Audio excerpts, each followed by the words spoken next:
Hello good morning friends. मैं उम्मीद करता हूँ कि आप लोग अच्छे होंगे।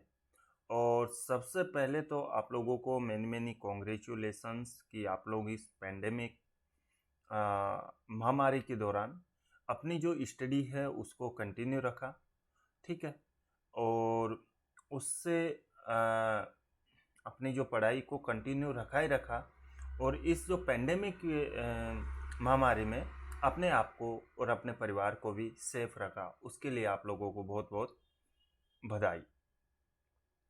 और मैं आपको बधाई देना चाहूँगा आपके आने वाले एग्ज़ाम्स के लिए, ताकि आप लोग अच्छा परफॉर्म कर पाए और इस बार आपका सिलेक्शन, आपका जो ड्रीम है वो पूरा हो पाए।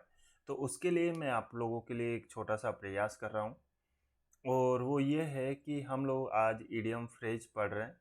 ठीक है। एस पी बख्शी सर की जो बुक है आप लोग सभी जानते होंगे, अरिहंत की। तो ये बुक हर एक एग्ज़ाम के पॉइंट ऑफ व्यू से काफ़ी ज़्यादा इम्पोर्टेंट है। हम लोग इडियम्स पढ़ेंगे आज। ए जो अल्फ़ाबेट के हैं वो सभी हम लोग 26 इडियम्स है वो हम लोग पढ़ेंगे। और हम लोग पढ़ेंगे ही नहीं, इसका जो मीन है वो भी समझेंगे, और ये भी देखेंगे कि किस तरह से हम लोग इसको यूज कर सकते हैं। ठीक है।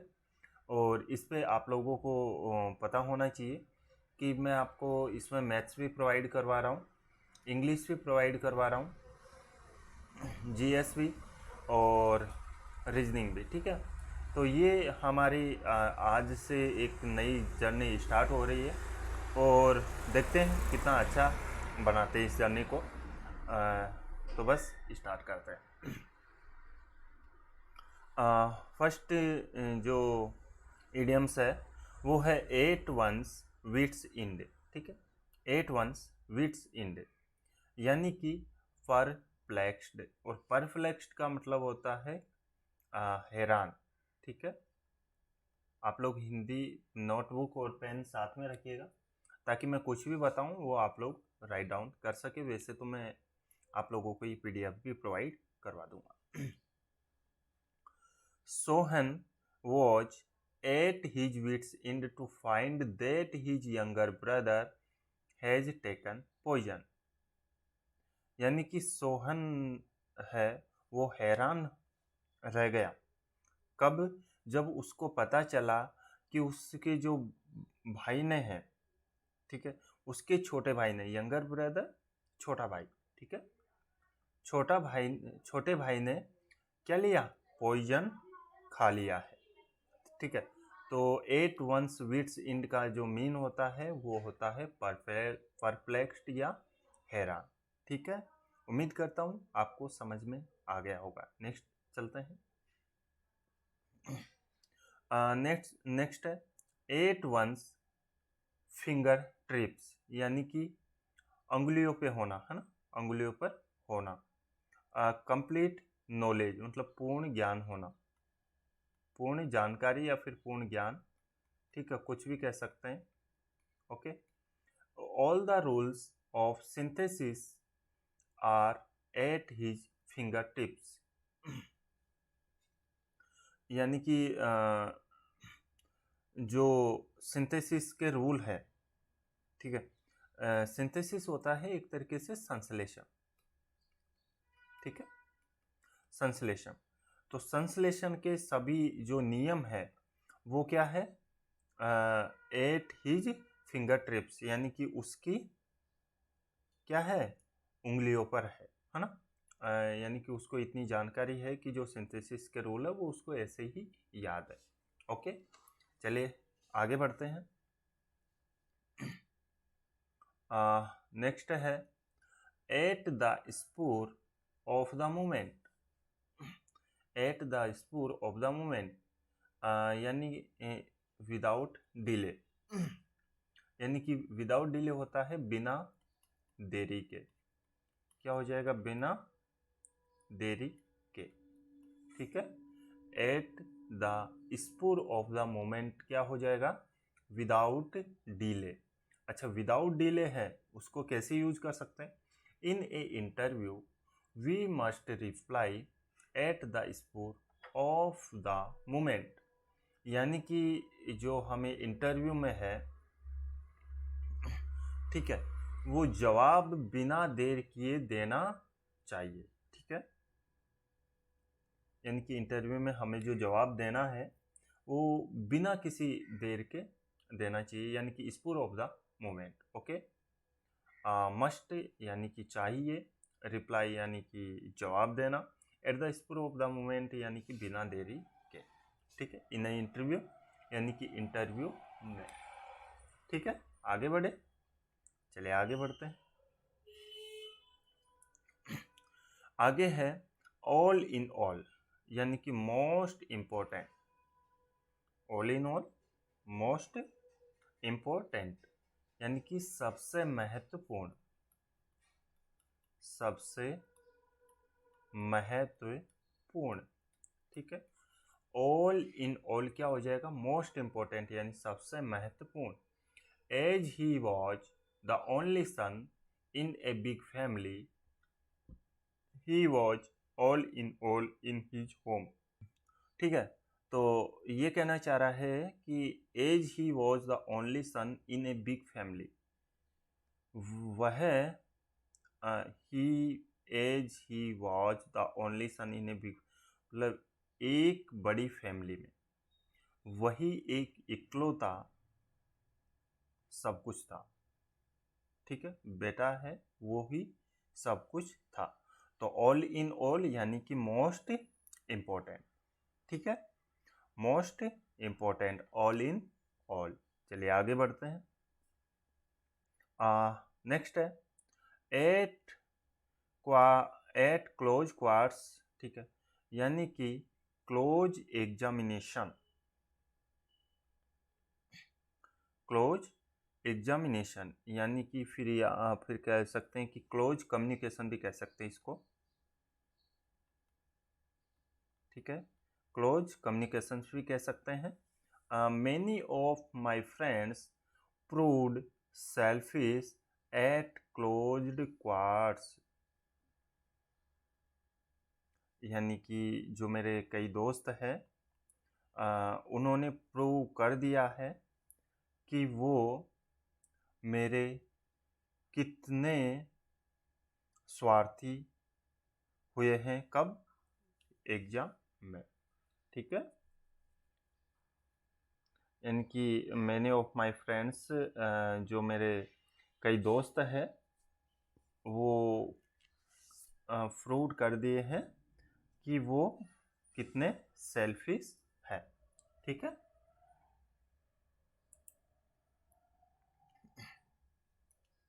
ओके, आगे बढ़ते हैं। Apple pie order,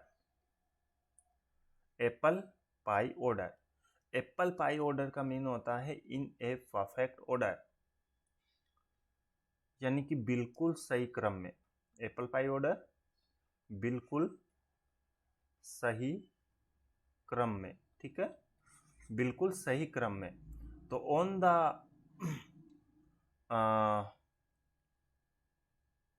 on the eve of inspection, everything was kept in apple pie order,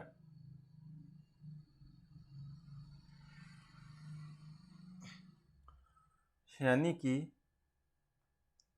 जो एप्पल पाई ऑर्डर है यानी कि बिल्कुल सही क्रम था, कब, जब निरीक्षण करना, इंस्पेक्शन, इंस्पेक्शन क्या होता है, निरीक्षण करना। ठीक है, इंस्पेक्शन क्या होता है, निरीक्षण करना। तो निरीक्षण की was kept on the eve of inspection, everything was kept in apple pie order, यानी कि बिल्कुल सही क्रम में था, कब, जब पूर्व संध्या पर सब कुछ था। On the eve, on the evening, evening है ये।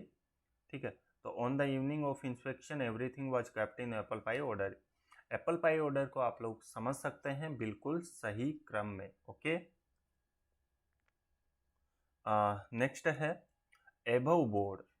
ठीक है, एबव बोर्ड को आप लोग याद रख सकते हैं, हॉनेस्ट एंड स्ट्रेट फॉरवर्ड, यानी कि ईमानदार, ईमानदार या फिर आप लोग इसे कह सकते हैं सीधा सीधा पर्सन, या फिर बिल्कुल हॉनेस्ट पर्सन हो उसको कह सकते हैं। So he is known for his above board conduct, यानी कि वह अपने ईमानदारी के लिए जाने जाते हैं। ठीक है, ही इज नोन, नोन मतलब जाने जाना, ठीक है, जाने जाता है। For his above board conduct. ठीक है, आगे बढ़ते हैं। नेक्स्ट है ये 8 है ना, ठीक है। एबव ऑल, तो एबव ऑल होता है बिफोर एवरीथिंग इल्स, बिफोर यानी कि पहले, एवरीथिंग बाकी सबसे, इल्स तो ये कह रहा है कि बाकी सबसे पहले, बाकी सबसे पहले। ठीक है, एबव ऑल, एबव ऑल हो जाएगा बाकी सबसे पहले।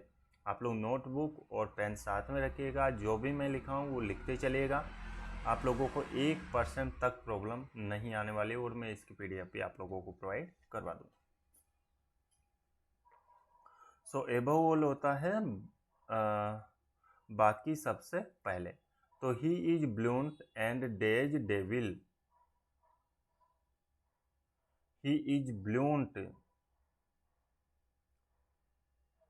वह ब्लूंट, ब्लूंट मतलब होता है एक तरीके से, ब्लूंट एंड डेज होता है कुंद और धुरत, मतलब शैतान लोगों के लिए यूज होता है ये। ठीक है, तो वह कुंद और धूर्त क्या है, शैतान है। ही इज ब्लूंट एंड डेज मतलब कुंद और धूर्त, ये नेगेटिव वर्ड है। सो ये कह रहा है कि वह कुंद और धूर्त वो क्या है, शैतान है। एबव ऑल सबसे ऊपर, मतलब सबसे ज़्यादा शैतानी वो ही करता है, इस तरह से आप लोग याद रख सकते हैं। तो एबव ऑल, एबव ऑल होता है बिफोर एवरीथिंग इल्स। नेक्स्ट देखते हैं। नेक्स्ट है as fit as a fiddle, यानी कि strong and healthy. He has recovered from illness and now he is as fit as fiddle, यानी कि एज फिट इज फिडल मतलब स्ट्रॉन्ग या healthy. Strong या हेल्थी से आप लोग कह सकते हैं कि मजबूत, स्ट्रॉन्ग मतलब मजबूत होता है, और हेल्दी से आप लोग कह सकते हैं कि स्वस्थ। ठीक है, स्वस्थ। तो स्ट्रॉन्ग एंड हेल्दी क्या हो जाएगा, मजबूत और स्वस्थ। तो ही has recovered from illness and now, यानी कि वह बीमारी से ठीक हो गया है। ही हैज रिकवर्ड, वह ठीक हो गया है, फ्रॉम इलनेस किससे, बीमारी से, एंड नाउ और अब, he is as fit as fiddle, यानी कि अब वह बिल्कुल स्वस्थ है। ठीक है, आगे बढ़ते हैं। नेक्स्ट है 10 नंबर, एट रैंडम। रैंडम होता है एमलेसली, एमलेसली मतलब एम का होता उद्देश्य, और लेसली हो गया तो उद्देश्यहीन, उद्देश्यहीन। ठीक है, उद्देश्यहीन। तो at random, aimlessly. The militants fired at random killing a lot of innocent persons, यानी कि आतंकवादियों ने, ठीक है, आतंकवादियों ने, मिलिटेंट्स आतंकवादियों ने फायर कर दिया। ठीक है, बिना सोचे समझे, रैंडम से आप लोग बिना सोचे समझे भी, बिना सोचे समझे भी याद कर सकते हैं। The militants fired at random killing a lot of innocent, innocent होता है निर्दोष, ठीक है, जिसका कोई दोष ना हो। जैसे कोई भी चल रहा है और अपने काम से काम रख रहा है और उसको कोई अन्य लोग परेशान करे तो उसे कहते हैं इनोसेंट। तो ये कहना चाह रहा है कि जो आतंकवादियों ने बिना सोचे समझे गोलियां चला दी, ठीक है, गोलियां चला दी, फायर्ड एट रैंडम, मतलब गोलियां चला दी जिसमें कई निर्दोष लोग क्या किए, किलिंग, मारे गए, ठीक है, मारे गए। तो इस वीडियो में इतना ही रखते हैं और नेक्स्ट वीडियो में फिर से करेंगे। तब तक के लिए धन्यवाद। और मैं आपको फिर से अगेन कॉन्ग्रेचुलेशंस करना चाहूँगा, आप इस पेंडेमिक में बने रहिए, आप अपने परिवार और अपनी सेफ्टी रखें और अपनी जो स्टडी है उसको कंटिन्यू रखें। तो आप लोग बस अभी जो आप लोगों को, कई लोगों को हो सकता है कि कुछ प्रॉब्लम फेस करनी पड़ रही हो, जैसे किसी को गालियाँ मिल रही हो, किसी को क्रिटिसाइज किया जा रहा हो, तो ऐसा मेरी बात आप लोग ये कि याद रखना कि ये जो गालियों का शोर है ना, एक दिन तालियों में होगा। कब? लेकिन आप लोगों को डटे रहना है, मेहनत करना है और आपका सिलेक्शन लेना है, ठीक है। तब तक के लिए thank you, bye bye, take care.